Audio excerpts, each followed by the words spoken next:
नमस्कार। आज के इस वीडियो में हम पढ़ेंगे विद्युत क्षेत्र की तीव्रता के बारे में। तो चलिए शुरू करते हैं। तो सबसे पहले बात करते हैं विद्युत क्षेत्र की। तो यहाँ पे आप विद्युत क्षेत्र की परिभाषा देखिए कि किसी आवेशित कण के चारों ओर का वह क्षेत्र जिसमें कोई अन्य आवेशित कण आकर्षण या प्रतिकर्षण बल का अनुभव करता है, विद्युत क्षेत्र कहलाता है। ठीक है। अर्थात कोई आवेशित कण विद्युत क्षेत्र में तब कहलाता है जब वह विद्युत बल का अनुभव करता है। इसे आप समझने का प्रयास कीजिए जैसा कि डेफिनेशन में दिया गया है। ये मान लीजिए कि Q1 आवेशित कण है, इसके कारण इतनी दूरी तक इसका विद्युत क्षेत्र है। ये दूसरा आवेशित कण Q2 है। ये अगर विद्युत बल का अनुभव कर रहा है, इसका मतलब है कि ये Q1 के विद्युत क्षेत्र के अंदर स्थित है। ठीक है। आगे हम बात करते हैं कि आवेश दो प्रकार के होते हैं, एक धनात्मक आवेश, दूसरा ऋणात्मक आवेश। आवेशों की प्रकृति हो गई। अब हम बात करते हैं कि धनात्मक आवेश के कारण विद्युत क्षेत्र की दिशा। तो यहाँ पे आप देखिए, धनात्मक आवेश के कारण विद्युत क्षेत्र की दिशा है वह आवेश से बाहर की तरफ होती है, जबकि हम बात करें ऋणात्मक आवेश के कारण विद्युत क्षेत्र की दिशा की, तो ऋणात्मक आवेश के कारण विद्युत क्षेत्र की दिशा है वो आवेश की तरफ होती है। तो धनात्मक और ऋणात्मक आवेश के विद्युत क्षेत्र की दिशा में यही डिफरेंस है कि धनात्मक आवेश के कारण विद्युत क्षेत्र की दिशा है वह आवेश से दूर अर्थात आवेश से बाहर की तरफ होती है, जबकि ऋणात्मक आवेश के कारण विद्युत क्षेत्र की दिशा आवेश की तरफ होती है। इसके अलावा हम कुछ अन्य जानकारियों के बारे में बात करें विद्युत क्षेत्र के बारे में, तो विद्युत क्षेत्र की अवधारणा है वो फेराडे ने दी। विद्युत क्षेत्र एक सदिश क्षेत्र है क्योंकि विद्युत क्षेत्र का परिमाण और दिशा दोनों होते हैं। आगे की विद्युत क्षेत्र को गणितीय रूप में विद्युत क्षेत्र की तीव्रता कहते हैं, और अगला टॉपिक भी अपना यही है, विद्युत क्षेत्र की तीव्रता। तो चलिए अब देखिए बात करते हैं विद्युत क्षेत्र की तीव्रता के बारे में। तो सबसे पहले फॉर्मूला फॉर्मूला होता है ई वेक्टर बराबर F vector upon Q not. यहाँ पे ई वेक्टर है वो है विद्युत क्षेत्र की तीव्रता, एफ वेक्टर है वो है विद्युत बल, और जो ये क्यू नॉट है वो है परीक्षण आवेश। तो फॉर्मूला हो गया ई वेक्टर बराबर F vector upon Q not. आगे देखिए बात करते हैं इसकी यूनिट और डायमेंशन की। तो पहले देखिए यूनिट, तो इसकी यूनिट होती है न्यूटन पर कूलाम या वोल्ट पर मीटर। यहाँ पे आप फॉर्मूले से समझिए यूनिट। फॉर्मूले में देखिए एफ बाई क्यू है। एफ क्या है? फोर्स। तो फोर्स की यूनिट न्यूटन, और यहाँ पे ये है आवेश, तो आवेश की कूलाम, तो न्यूटन पर कूलाम। यहाँ पे देखिए न्यूटन पर कूलाम से वोल्ट पर मीटर कैसे आता है। तो देखिए ऊर्जा की यूनिट होती है जूल। जूल क्या होता है? Newton into metre. यहाँ से देखिए न्यूटन बराबर क्या आ गया? जूल बटा मीटर। इस न्यूटन का जो ये मान आया यहाँ से, ये आप यहाँ रखिए। तो यहाँ पे रखेंगे तो अपने पास में बनेगा जूल बटा मीटर इंटू कूलाम। अब इलेक्ट्रॉनिक्स में एक राशि होती है विभव, उसका मात्रक होता है वोल्ट। वोल्ट क्या होता है? जूल बटा कूलाम। तो ये इतना क्या बन गया? Volt.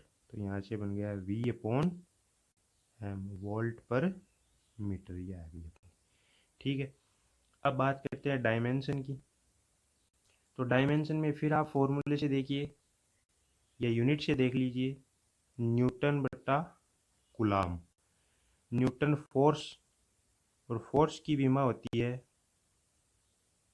m1 L1 T minus 2, और आवेश की विमा होती है A1 T1। इस नीचे वाली टर्म को आप ऊपर लेके जाइए तो बनेगा अपने पास में m1 l1 t-3 a-1, यही अपनी विमा है। ठीक है, तो विमा हो गई m1 l1 t-3 a-1। आगे देखिए कि सूत्र में 3 राशियां हैं, उन्हीं से ही परिभाषा बनाएंगे। अब देखिए इसकी डेफिनेशन है, उसके अंदर अपने पास में 3 क्वांटिटीज की चर्चा होगी और तीनों हम ऊपर फॉर्मूले में पढ़ चुके हैं। एक है विद्युत क्षेत्र की तीव्रता, दूसरा है बल, तीसरा है परीक्षण आवेश। तो यहाँ पे डेफिनेशन देखिए आप, विद्युत क्षेत्र में स्थित किसी बिंदु पर विद्युत क्षेत्र की तीव्रता उस बिंदु पर रखे इकाई परीक्षण आवेश पर लगने वाले बल के बराबर होती है। अब देखिए विद्युत क्षेत्र के अंदर किसी बिंदु पर विद्युत क्षेत्र की तीव्रता, उस बिंदु पर अगर हम कोई इकाई परीक्षण आवेश रखते हैं तो उस पर जो बल लगता है वही उसकी विद्युत क्षेत्र की तीव्रता होती है।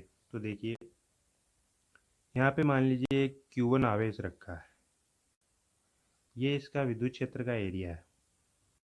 ठीक, इस बिंदु पर हमें विद्युत क्षेत्र की तीव्रता ज्ञात करनी है, तो हम क्या करेंगे, इस बिंदु पर एक मान लीजिए दूसरा आवेश Q2 है वो रख देते हैं।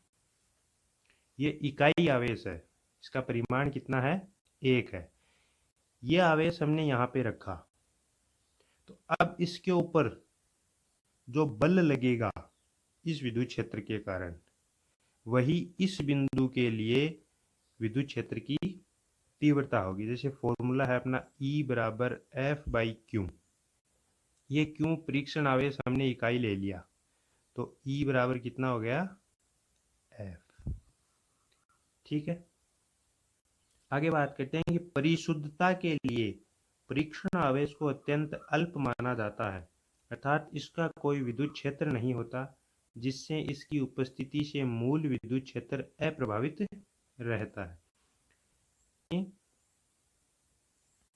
परीक्षण आवेश को अत्यंत अल्प मान लिया, जिसके कारण इसका खुद का कोई विद्युत क्षेत्र नहीं होगा और ये मूल विद्युत क्षेत्र को प्रभावित नहीं करेगा, जिससे हमें विद्युत क्षेत्र की तीव्रता का जो मान है वो परिशुद्ध रूप से प्राप्त हो जाएगा। ठीक है, तो अतः परिशुद्ध रूप में अगर हम देखें तो विद्युत क्षेत्र की तीव्रता का मान क्या होता है, ई वेक्टर बराबर limit Q naught tends to 0 F vector upon Q naught. परिशुद्धता के लिए हम जो परीक्षण आवेश है क्यू नॉट, उसको नियर टू 0 ले लेते हैं। ठीक है, आगे बात करते हैं कि ई तीव्रता के विद्युत क्षेत्र में क्यू परिमाण के आवेश से आवेशित कण पर विद्युत बल कितना होगा। तो बल का सूत्र होगा F बराबर क्यू ई वेक्टर। फॉर्मूले से भी अपनी यही था कि ई विद्युत क्षेत्र है, वह कैसे होता है, बल बटा आवेश। ठीक है, तो यहां से हमारा जो विद्युत बल आएगा वो क्या आएगा, F बराबर क्यू ई, ये अपना बल का फॉर्मूला हो गया। विद्युत बल बराबर आवेश गुणा विद्युत क्षेत्र की तीव्रता। ठीक है, अब बात करते हैं कि विद्युत बल की दिशा। जैसे विद्युत क्षेत्र की दिशा होती है धनात्मक और ऋणात्मक आवेश के कारण, उसी प्रकार से विद्युत बल जो कि स्वयं में एक सदिश राशि है, तो इसकी दिशा कैसे होती है। तो पहले बात करते हैं कि धन आवेशित कण के लिए बल की दिशा। यहाँ पे हम पॉजिटिव चार्ज की बात करते हैं, तो नीचे देखिए दिया हुआ है कि धनावेशित बल की दिशा विद्युत क्षेत्र की दिशा में होती है। यहाँ पे देखिए हमने एक धनात्मक आवेश ले रखा है, विद्युत क्षेत्र की दिशा इधर है, इस आवेश पर बल की दिशा किधर होगी, विद्युत क्षेत्र की दिशा में ही होगी या उसके ऑपोजिट होगी। तो देखिए हमने पॉजिटिव आवेश लिया है, तो F बराबर होता है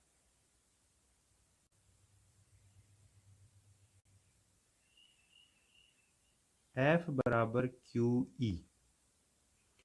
पॉजिटिव आवेश लिया तो यहाँ पे प्लस क्यू ई, तो ये जो चिन्ह है दोनों तरफ वो समान चिन्ह है, तो दिशा किधर होगी, बल्कि विद्युत क्षेत्र की दिशा में। ठीक, आगे हम बात करते हैं नेगेटिव आवेश के लिए। तो नेगेटिव आवेश के लिए बल की जो दिशा होती है वो यहाँ पे देखिए दिया हुआ है कि ऋणात्मक आवेश बल की दिशा विद्युत क्षेत्र की दिशा के विपरीत होती है। तो यहाँ पे देखिए हमने एक नेगेटिव आवेश ले लिया, विद्युत क्षेत्र की दिशा अपनी बाएं से दाएं है। नेगेटिव आवेश पर बल किधर लगेगा, बाएं से दाएं लगेगा या दाएं से बाएं लगेगा, देखते हैं। F बराबर माइनस क्यू ई। यहाँ पे साइन क्या है, ऑपोजिट, इसका मतलब दिशा किधर होगी, ऑपोजिट। तो ई की ऑपोजिट किधर होगी, ई है वो अपना है बाएं से दाएं, तो बल किधर होगा, दाएं से बाएं। ठीक है, तो ये बात थी अपनी विद्युत क्षेत्र की तीव्रता के बारे में। अगले वीडियो में हम देखेंगे विभिन्न कंडीशंस में विद्युत क्षेत्र की तीव्रता का मान कितना होता है। इन टॉपिक्स में अगर कोई प्रॉब्लम है तो आप कमेंट करके ज़रूर बताएं। ठीक है।